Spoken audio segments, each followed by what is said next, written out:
Pourquoi ça m'arrive à moi? Je voulais juste être aimée, moi. Peu importe par qui, je mérite pas d'être aimée. Bonjour à tous, je m'appelle Nikki, j'ai 14 ans. Et visiblement, mes rêves d'avoir une vraie famille ne se réaliseront jamais. Mes parents n'étaient pas de bonnes personnes. Ils ne devraient même pas avoir le droit de s'occuper d'un chat. Alors laisse tomber un enfant, quoi. Mais on ne choisit pas où on est, n'est-ce pas? Les seules choses dont je me souviens de mon enfance, c'est que j'avais toujours faim et froid, et que je devais toujours me cacher sous le lit quand j'entendais des pas s'approcher de ma chambre. Les services sociaux m'ont sauvée.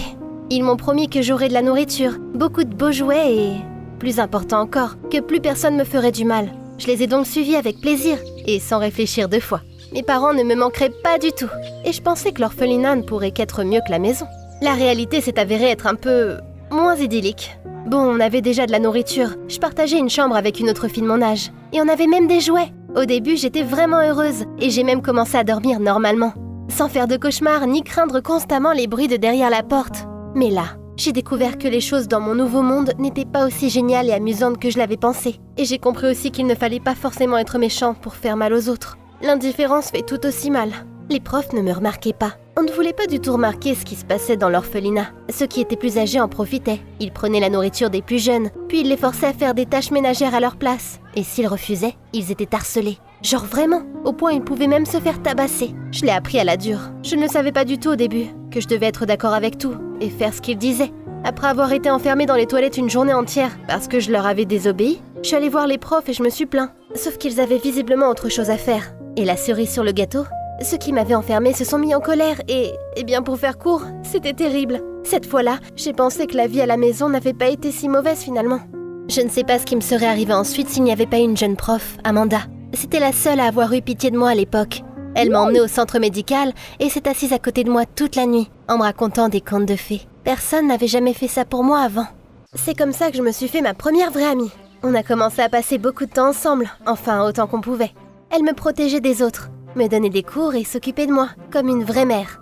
La nuit, on montait souvent sur le toit de l'orphelinat, on regardait les étoiles et on se racontait des histoires. Amanda disait souvent que je devais pas abandonner. Elle était sûre que je serais adoptée par de bonnes personnes, des personnes qui m'aimeraient, prendraient soin de moi et tout ce que de bons parents étaient censés faire. Je devais simplement y croire. Donc c'est ce que j'ai fait. J'ai cru tout ce qu'elle m'a dit.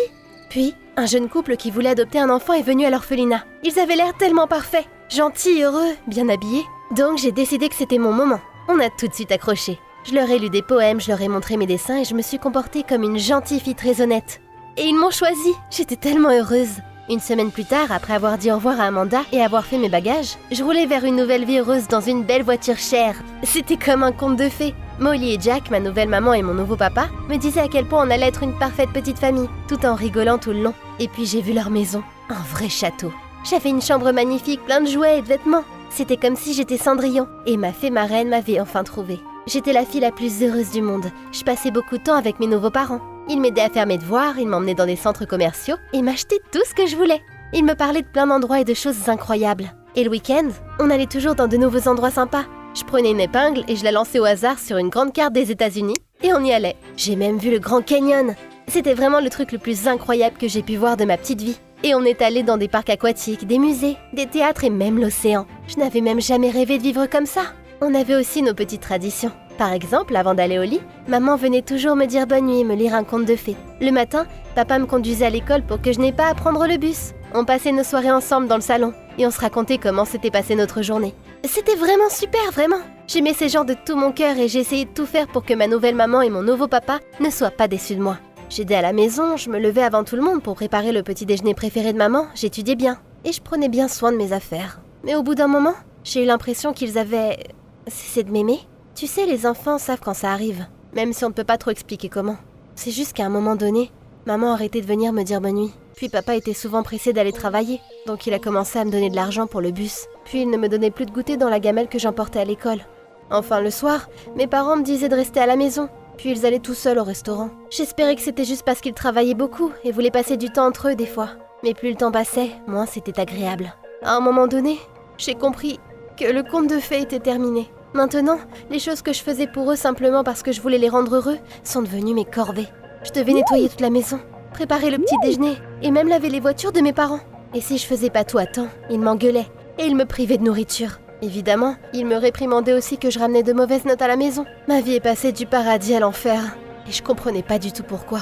Qu'est-ce que j'ai pu faire de mal? J'avais tellement essayé d'être une bonne fille. Et un jour, je les ai entendus parler dans le bureau de papa. C'était un accident, parce que j'étais en train de dépoussiérer la pièce voisine. Ma mère a dit qu'elle en avait marre d'être gentille et de sourire à un étranger, qu'elle en avait marre de s'occuper de moi.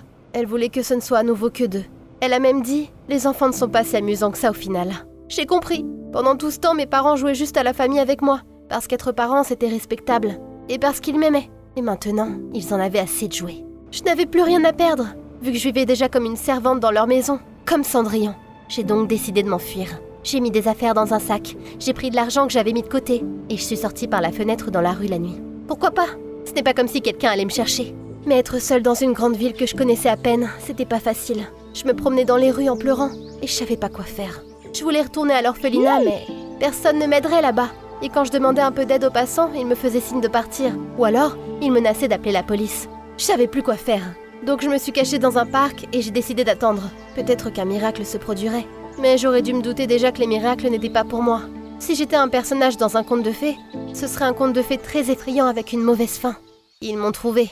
Mes parents adoptifs sont sortis de nulle part. Et pendant que je criais de peur, ils ont commencé à me pousser dans la voiture en jurant. J'avais vraiment très peur. Ils avaient l'air tellement en colère. Et je ne voulais pas du tout aller avec eux. Mais il fallait bien.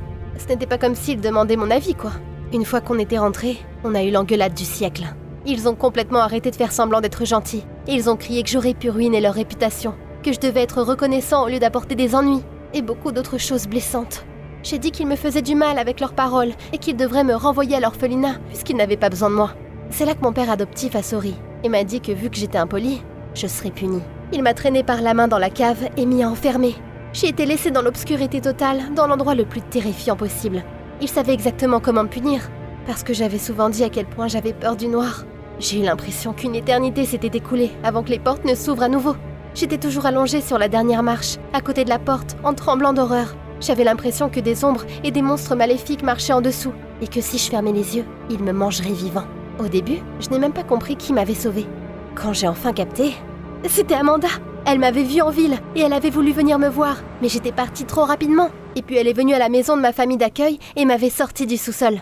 Apparemment, j'étais restée là presque 2 jours, sans nourriture ni eau, et complètement terrifiée. J'ai tout appris à l'hôpital, où Amanda et la police m'avaient amenée. La famille a tout de suite perdu le droit de garde. Une fois que j'étais sortie de l'hôpital, Amanda m'a emmenée chez elle. Bien sûr, c'était un petit appartement ordinaire et pas un château, mais au moins je me sentais chez moi pour la première fois. Amanda m'a aidée, a pris soin de moi, et m'a promis qu'elle me donnerait plus jamais à des personnes méchantes. Et je la croyais. C'était la seule personne dans ma vie qui ne m'avait jamais blessée ou menti. Mais malheureusement, ça n'a pas duré. Le tribunal a décidé que je devais retourner à l'orphelinat. Même si Amanda et moi avions tout fait pour que je sois autorisée à rester avec elle, je me faisais donc harceler encore. Mais maintenant, je me prenais des remarques comme quoi personne ne voulait de moi en plus. La seule chose qui m'a permis de continuer, c'était la ténacité d'Amanda. Elle s'est proposée pour m'adopter. Et j'ai prié comme jamais. J'ai prié avant pour que les choses s'arrangent. Mais une fois de plus, ça n'a pas marché. Ils ont dit à Amanda qu'elle n'avait pas assez d'argent ou un logement adapté pour adopter un enfant. J'ai dit que l'argent ne pouvait pas acheter le bonheur. Mais ça n'a pas aidé. Je vis toujours donc à l'orphelinat. Ce n'est peut-être pas le meilleur endroit au monde, mais au moins j'ai Amanda. Je m'accroche tous les jours, juste pour que le soir on puisse se retrouver sur notre toit, à regarder les étoiles et à se raconter des histoires merveilleuses. Je sais qu'Amanda m'aime comme sa fille, et qu'elle essaie toujours de se battre pour moi. Je crois toujours en elle, parce que si je ne le fais pas, je n'aurai personne en qui croire du tout.